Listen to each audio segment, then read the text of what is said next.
자, 지난주 원칙과 상식이란 모임을 만들었죠. 민주당 내 비명계 의원들 얘기인데요. 지금은 혁신계라고 불러달라고 계속 당부를 하고 있는 상황입니다.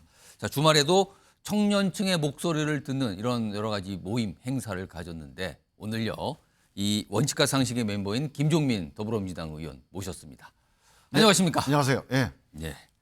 일단 뭐 정치권 사실 민주당이 상대적으로 요즘에는 여당인 국민의힘에 비해서 약간 좀 이슈에서 조금 멀어지긴 했지만 그래도 지난주 원칙과 상식이 주목을 받았거든요. 그런데 혹시 그 모임 출범한 이후에 민주당 내 강성 지지층의 공격이 더 심해지진 않았습니까? 몰라요. 그건 이제 제가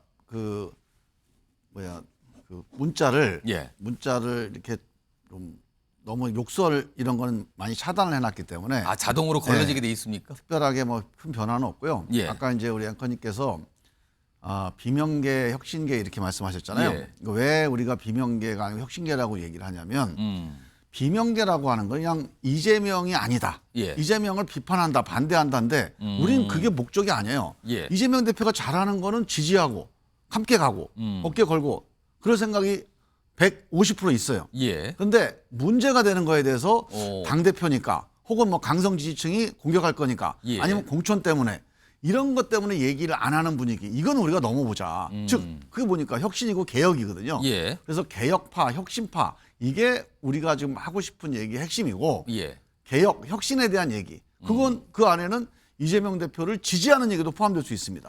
그래서 이재명 대표가 혁신하고 개혁한다면 우리는 적극적으로 지지할 것이고 예. 그걸 안 하면 우리가 또 비판할 수도 있는 거니까 그 점에서 비명보다는 개혁파나 혁신계 이런 명칭이 훨씬 실질에 부합한다. 그렇게 다시 한번. 혁신계 개혁파 예. 이렇게 좀 불러달라는 말씀이네요. 예. 이건 뭐 이원호 의원께서도 뭐 기회가 될 때마다 이렇게 강조하시더라고요.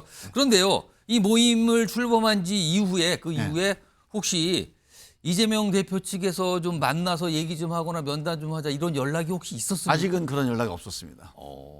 그러면은 모임을 만든 취지를 사실 언론을 통해서 인터뷰를 통해서 그리고 네. 회견을 통해서 알렸지만 이재명 대표를 직접 만나서 전달하는 건 또 다른 의미가 있을 거 아닙니까? 그렇죠. 예. 그럼 지금 이재명 대표의 면담이나 혹시 만담을 원하십니까? 지금? 뭐 그럴 기회가 있지 않을까 싶은데요. 예. 예. 전 당연히 이재명 대표가 예.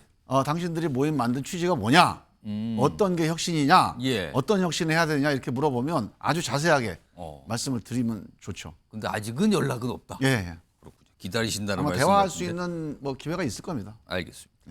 그리고요, 그날 이 모임 출범할 때도 이 기자회견을 하실 때도 기자들이 질문을 좀 많이 했는데 사실 팬덤 문제에 대해서 굉장히 지적을 많이 하셨거든요. 예. 그 모임에 참석하는 의원들 전부가 다 그랬는데 사실은 그러자 당 일각에서 바로 나온 게 아니 문재인 정부 때 팬덤 수혜 보신 분 아닙니까?라는 지적이 단방에 나왔거든요. 예. 그때도 좀 답을 하셨는데 이건 좀 어떻게 설명을 그게 하실까요? 이제 저보고 한 얘기거든요. 어, 다른 세 분은 그 해당 사항이 없어요. 예, 제가 이제 그 덕에 최고위원도 되고, 예, 그다음에 우리 뭐 후원금 모금하면은 며칠 만에 마감되고, 유튜브 올리면 막 50만 부, 100만 뷰 이렇게 나오고. 예. 근데 제가 그걸 하다가 예. 어느 순간에 유튜브에 출연을 안 하고 유튜브를 안 보기 시작했습니다. 이 정치가 이렇게 가면 안 되겠다. 예. 왜 그러냐면요. 예. 저를 응원해 주신 분이 잘못하는 건 아닙니다. 그분들이 뭐 어떤 얘기를 할 수 있죠. 문제는 정치인이에요. 대표로 레프리젠터티브 이 정치인이 어떻게 받아들이냐의 문제인데 그 말을 따라가게 돼요. 거기에서 어떤 말이 나오면 그 말을 따라가게 되는 심리가 작동하더라고요. 그 박수 받는 그 말을 자꾸 그렇죠. 하게 된다는 예. 겁니까? 예, 우리가 어떤 무슨 큰 뭐 그 연설할 때라든가 아니면 예. 무슨 관중석에 올라가 보면 관중석에 있는 그런 무대에 올라가 보면 그 느낍니다. 그 무대의 함성에 예. 따라가게 돼요. 야, 이거 콜로세움이구나. 이 콜로세움 정치를 내가 이제 하겠구나. 예, 그 위기감 때문에 제가 그다음부터 유튜브 나가거나 유튜브를 보는 거를 제가 중단한 거거든요. 예, 그래서 사실 그 이후에 제가 이런 식의 팬덤 정치를 피해본 의원들한테 몇 번 공개적으로 위로도 하고 또 미안하다고 얘기도 하고 그렇게 얘기를 했는데 예, 저는 열성적인 지지가 나쁜 건 아니라고 보는데 예, 열성적인 지지는 그냥 지지자들이 하는 거고 예. 그 지지를 가려서 그중에서 정말 국민들이 원하는 거가 뭔지를 가려서 정치인들이 정치를 하면 아무 문제가 안 됩니다. 예. 근데 이걸 따라가기 시작하면 이 열성적인 콜로세움 안에 들어가 있지 않은 다른 로마 시민들 이 사람들은 완전히 소외돼 버리잖아요. 예. 그래서 그 목소리를 우리가 못 듣게 됩니다. 그래서 이거는 아닌 것 같다. 그런 생각을 했고요. 저는 그래서 제가 경험해봤기 때문에 이거 그만하자고 하는 겁니다. 그럼 지금 민주당의 모습은 콜로세움과 같은 모습과 흡사하다 평가하시는 겁니까? 지금 콜로세움 안에 들어가 있습니다. 민주당. 지금요? 예. 민주당이든 저쪽 당이든 그런데 예. 저쪽 당에서는 이준석 당대표 때 이거를 일정 부분 끊어낸 성과가 있어요. 그때 극우 유튜버들 출연하는 거를 예. 금지시켰어요. 예. 그다음에 정광훈 목사 집회 나가는 것도 딱 차단하고요.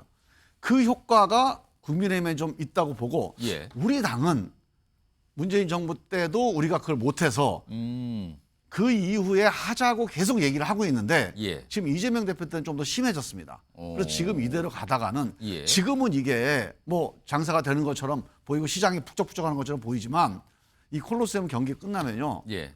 로마 시내에서는 안 통합니다, 이게. 그리고 아. 이 콜로세움의 열기가 로마를 예. 구원할 수가 없어요. 로마가 망합니다. 어. 콜로세움 따라가면 예. 안 되잖아요. 그래서 예. 예. 저는 이 열성 지지층의 목소리는 존중하되 예. 그거를 우리 당이 지도부가 그대로 따라해서 결정하고 그대로 정치하면은 저는 반드시 이거는 문제가 된다.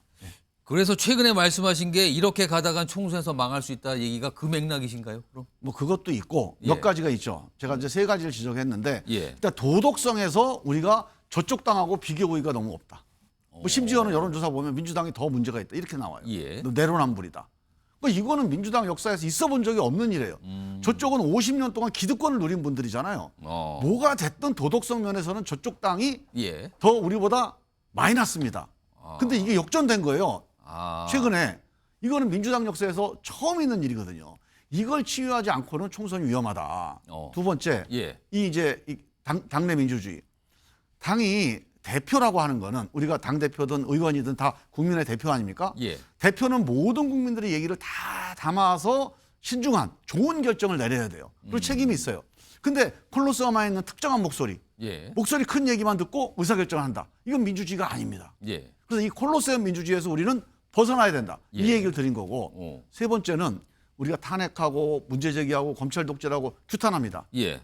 규탄하는 걸 그치지 말고 그것도 할 건 해야죠. 예. 하지만 더 중요한 거는 그래서 앞으로 어떻게 갈래? 민생을 어떻게 바꿀래? 미래는 우리 어떻게 가야 되는지 예. 여기서 우리가 윤석열 정부의 문제점, 무능, 무책임을 비교 우위를 보여줘야 돼요. 야, 민주당은 다르다. 민주당은 미래가 있다. 뭔가 대안이 있다.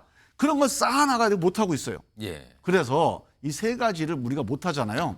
그러면 저는 윤석열 정권이 또 간판 갈아 낄 수도 있지 않습니까? 그다음에 뭐 이준석, 윤석열 이렇게 좀 싸우다가 예. 또 막판에 여기는 한동훈 뭐 선대위원장 또 이준석 하다가 나중에 또 손잡을 수도 있어요. 이런 식의 급변 사태가 나면 예. 그냥 우리는 손 놓고 앉아 있어야 돼요. 그래서 이거는 저쪽에서 한동훈이 나오든 이준석이나 예. 누가 나오더라도 우리 민주당은 민주당의 장점, 예. 민주당의 득점으로 이기는 그런 총선 한번 만들어 보자. 예. 그 얘기를 말씀을 드리는 거예요. 그러니까 크게 세 가지 요구 그리고 그걸 다 뭉뚱그린다면 민주당 자체의 득점을 할 수 있는 능력을 좀 키워야 된다 이 말씀인데 그렇죠. 예. 이게 이제 당의 어떤 변화가 있어야지 이루어지는 건데 네. 만약에 지금 이렇게 주문을 하셨는데 그런 변화가 결국에는 나타나지 않을 경우에는 그럼 탈당도 불사하십니까? 이거 많은 분들이 아마 그래서 물어보실 언론에 텐데요. 자꾸 그 얘기를 물어보시는데 예. 저는 변화가 될 거라고 봅니다. 될 왜 거다. 되냐고 될 거라고 보냐면 예. 많은 분들이 이재명 대표는 안 할 거다 이렇게 얘기하는데요. 예. 저는 이재명 대표든 누구든 선거를 앞두고 있으면 장사가 없습니다. 어떤 정당이든 선거 앞두고 바뀌게 돼 있어요. 변화를 해야 됩니다. 예. 안 그러면 선거 때도 안 변하잖아요. 국민들이. 그러면 거의 심판합니다. 100% 심판해요. 어쩔 수가 없다는 저는 거죠. 윤석열 대통령도 엄청나게 변화될 거라고 봐요. 여기에 이재명 대표 안 변한다? 예. 그럼 민주당이 고스란히 심판대 위에 올라가게 되는데 예. 이걸 이재명 대표가 감당하기가 어려울 거라고 봐요. 그래서 저는 이재명 대표도 변할 거다. 우리는 그래서 사실은 뭐 탈당이니 신당이니 이것 때문에 시작한 게 아니라 예. 총선 앞두고 마지막 변화할 수 있는 기회가 12월 말입니다. 그때까지 뭔가 변화가 되면 예. 한번 해볼 수 있는 거고 그때까지 변화 안 되면 사실 예. 좀 기대하기 어려운 거잖아요. 예. 그래서 마지막 한번 라스트 스퍼트를 한번 해보자. 예. 그래서 한번 우리 4명이라도 목소리를 한번 키워보자. 예. 각자 목소리 내면 전달이 안 되니까 한번 키워보자 해서 같이 목소리를 모아본 거죠. 그러니까 변할 거다라는 어떤 확신을 갖고 계신데 네, 저는 기대를 하고 있습니다. 근데 그 기대대로 안 되면 어떡하냐는 거죠. 그럼 그때 가서 한번 또 아. 뉴스 와이드 와서 한번 토론을 해볼게요. 그때 가서 알겠어. 그때 한번 다시 모일 텐데 사실은 이런 모임 얘기가 좀 나오는 그 시점쯤에 이준석 신당 얘기가 나오고 움직임이 있었거든요. 그래서 혹시라도 같이 하는 건 아닌가 민주당 내 그렇죠. 아까 이상민 비명- 의원이 같이 예. 한다고 말씀하셨죠. 처음에 그 얘기를 네. 시작이 같이 되면서 한다고 이게 그랬나? 퍼졌거든요. 그러니까 뭐 만났다고 그랬죠. 예. 근데 저 이준석 대표하고는 뭐 일체 만나본 적도 없고 대화를 안 해본 적도 없습니다. 오. 그리고 이준석 신당이 뭐 보수 신당을 제대로 된 보수를 한다고 그러는데 예. 우리는 기본적으로 보수는 아니었잖아요. 어. 이념상 걸어온 길이. 예. 근데 뭐 총선을 위해서 같이 한다. 그거는 저는 맞지 않고 예. 우리가 완전히 새로운 정치를 위해서 뭐 누구든지 예. 과거가 어떻든 새로운 정치를 위해서 혁신한다 그러면 혁신에 대해서 같이 협력할 수는 있지만 예. 만약에 서로 뜻이 다른데 뭐 총선만을 위해서 같이 한다 이거는 저는 맞지 않다고 보고요. 그다음에 이제 이상민 의원님은 예. 지금 그런 점에서 좀 걱정되는 게 지금 뭐 언론을 보니까 국민의힘도 갈 수 있다 이렇게 말씀을 하세요. 내일 또 사실은 대전에서 국민의힘 혁신위원회 관련 행사에서 강연을 하기로 또 돼 있거든요. 저는 그거는 괜찮다고 봐요. 예. 우리가 당이 원수가 아니잖아요. 예. 서로 가서 서로 다른 생각에 대해서 뭐 같이 들어보겠다. 뭐 적극적으로 얘기. 뭐 저도 만약에 들어보겠다 그러면 제가 국민의힘에 대해서 윤석열 정부에 대해서 비판적인 얘기 할 수도 있죠. 예. 이건 문제가 안 됩니다. 예. 그런데 혹시라도 이상민 의원이 예. 그런 걸 계기로 해서 국민의힘에 입당한다면 저는 그건 제발 아. 좀 말리고 싶은데 뭐 제가 말린다고 뭐 이게 말려지지 않을지는 모르겠지만 예. 저는 그거는 좀 안 안 하셨으면 했으면 좋겠다, 왜냐하면 거기까지는. 이상민 의원님이 지금 민주당 내에서 여러 가지 쓴소리도 하고 그다음에 열성 지지자한테 공격도 받아가면서 지금 이상민 의원이 열성 지지자들에게 약간 좋은 소리 그분들이 원하는 얘기를 계속 해왔으면 지금 또 5선에서 국회의장 될 수도 있어요. 예. 근데 굳이 그렇게 안 한 이유는 뭡니까? 자기 소신 또는 민주당에 대한 걱정 때문에 예. 자기 소신을 가지고 뭔가 기득권을 버려가면서 한 거예요. 예. 그래서 저거는 그래서 소신파다 이렇게 알고 있었는데 아. 알고 보니까 자기 당선 때문에 뭔가 이렇게 왜곡이 될 수 있어요. 당을 옮기는 순간 그렇게 그렇죠. 그 1년 인식을 동안에 받게 된다는 또는 수년 동안에 예. 이상민 의원이 쌓아왔던 그 소신파로서의 그 어떤 충정 혹은 그런 진심이 왜곡될 수가 있잖아요. 예. 저는 그게 너무 걱정스러운 거예요. 이상민 의원께 혹시 모임에 좀 같이 하자는 제안을 좀 하셨습니까? 처음에는 같이 의논했었죠. 근데 본인이 그럼 사실상 거절하신 건가요? 그렇죠. 뭐 거절하기보다는 처음에 시작할 때 같이 하다가 이거 좀 따로 하는 게 좋겠다고 말씀을 하신 건데 그 이유는 이상민 의원님은 아무래도 민주당이 바뀌기 어려울 거다. 당신들 약간 뭐 포기를 한 연말까지 건가요, 그러면? 얘기하는데 그거 불가능하다. 그러니 지금 빨리 뭐 탈당을 하든 뭔가 새로운 진로, 예. 새로운 정치에 대해서 우리 한번 결정을 하자. 근데 저희는 연말까지 최선을 다해보자. 예. 그 다음에 뭐 결과에 따라서 연말에 어떤 판단을 할지 그때 논의해보자. 요게 좀 안 맞은 거예요. 생각이 다르네요. 앞으로 향후에 대해. 그리고요. 사실은 이낙연 전 대표가 목소리를 요즘에 냈거든요. 근데 네. 두 가지 내용이 지금 나오는데 하나가 제가 방금 이 방송 시작 전에 잠깐 알려드렸는데 당대표의 그러니까 이재명 대표의 사법 문제로 당의 도덕적 감수성이 퇴화됐다는 얘기를 인터뷰를 통해서 했고요. 그리고 지금 보도를 통해서 나오면 주변 의원들에게 이런 얘기를 꺼냈다 그래요. 전우들의 시체 위에서 응원가는 부를 수가 없다. 이건 아마 공천과 관련된 얘기를 꺼낸 거거든요. 앞으로 이게 이낙연 전 대표가 어떻게 어떤 역할 어떤 행보를 한다고 이걸 봐야 되는 겁니까? 그런 행보가 들어가 있는 건 아닌 것 같고 저는 이제 이재명 대표 당대표의 그 도덕성 문제는 저는 이렇게 봅니다. 이재명 대표와 관련 수사가 지금 2년 내내 이루어지고 있잖아요. 예. 근데 거기서 이제 그러니까 뭐 문제가 되는 것도 있지만 결정적으로 어떤 문제가 있는지에 대한 아직 결론이 안 났어요. 예. 그래서 저는 그 중에서 다툼이 있는 문제는 그냥 재판 가서 가리면 된다고 봐요. 결론이 뭔지를. 예. 그래서 저는 그 문제는 그냥 재판에 맡겨두되 예. 제가 문제라고 느끼는 거는 이재명 대표가 유죄다 무죄다 이 얘기는 저는 우리가 토론할 필요가 없다고 봅니다. 그럼 법원에 맡기면 예. 되는 그럼 거예요. 법원에서 상이고요. 문제는 뭐냐? 이재명 대표의 개인적인 사법 문제를 예. 우리 당이 나서서 방어하는 거. 이건 아니었다. 이거는 전 문제였다고 봅니다. 왜?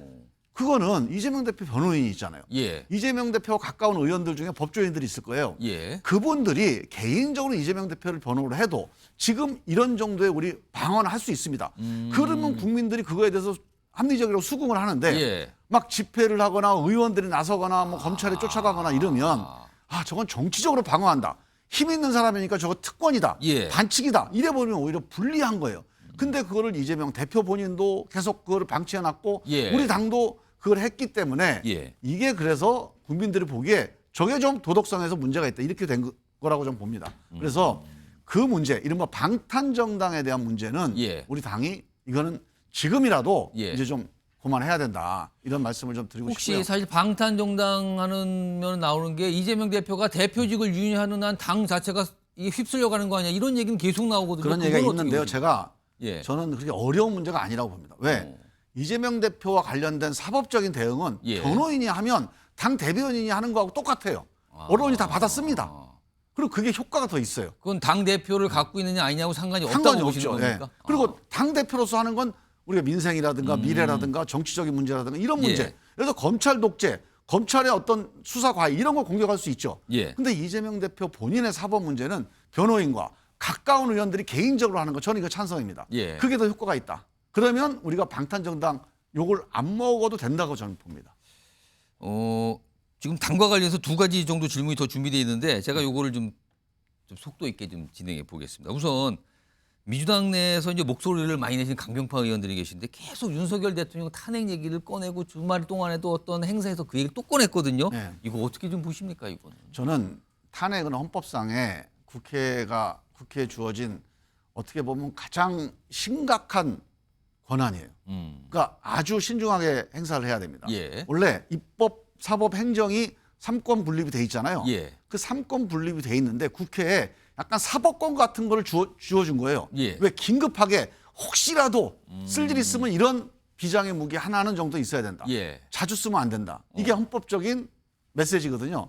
근데 우리가 이 문제를 선거용으로 쓴다 이런 오해를 받으면 민주당한테 큰일 납니다. 아. 그래서 이 문제는 딱 간단해요. 예. 불법적으로 문제가 확실해요. 예. 근데 이 문제를 시정할 수 있는 방법이 없어서 예. 이 사람을 대통령직에 놔두면 나라가 큰일 나겠다. 이때 탄핵하는 겁니다. 지난번 박근혜 정권 때 탄핵이 그런 예. 케이스였거든요. 그래서 불법이 분명하고 이 불법을 방치했다가 나라가 이거는 큰일 나겠다. 예. 이 점에 대한 국민의 공감대가 확실하다면 전 탄핵을 해야 된다고 보고 그러면 아마 헌법재판소도 당연히 인용할 겁니다.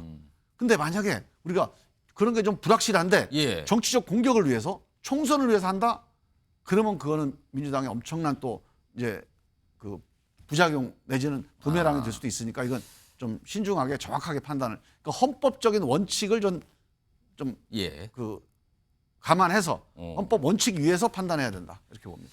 자, 마지막 질문 하나 드리겠습니다. 내년 총선이 다가오는 상황에서 조국 전 장관, 송영일 전 대표, 특히 이제 송영일 전 대표 신당 얘기를 구체적으로 꺼내있고 조국 전 장관의 움직임도 심상치 않아 보이거든요. 이거 같이 창당해서 당을 만들 가능성이 있다는 얘기가 나오고 있는데 이건 어떻게 이해하고 계십니까? 좀 모르겠습니다. 그거는 제가 들어보지는 않았는데 예. 하여간 이제 윤석열 정권의 어떤 검찰 과도한 검찰 수사 또는 검찰의 탄압 이런 거에 대한 이제 반발 내지는 어떤 정치적인 대응 예. 이런 의미가 아직은 크다고 보고요. 실제로 그게 신당으로 이어질지는 저는 글쎄요 그 가능성이 높지는 않을 것 같은데. 이어지면 민주당은 부담 아닙니까 이거는 이 자체가 좀. 글쎄 뭐 그것도 좀 판단을 안 해봤는데 예. 하여간 전체적으로 국민들의 여론이나 어떤 민심이 예. 되게 혼란스러워지지 않을까 저는 그렇게 봐요. 알겠습니다. 원칙과 상식 멤버인 김종민 더불어민주당 의원 얘기 들어봤는데요. 뭐 시청자 여러분께서 상황에 대한 이해가 어떻게 좀 되시는지 모르겠습니다. 자, 오늘 말씀 여기까지 듣도록 하죠. 지금까지 민주당의 김종민 의원이었습니다. 고맙습니다. 네, 감사합니다.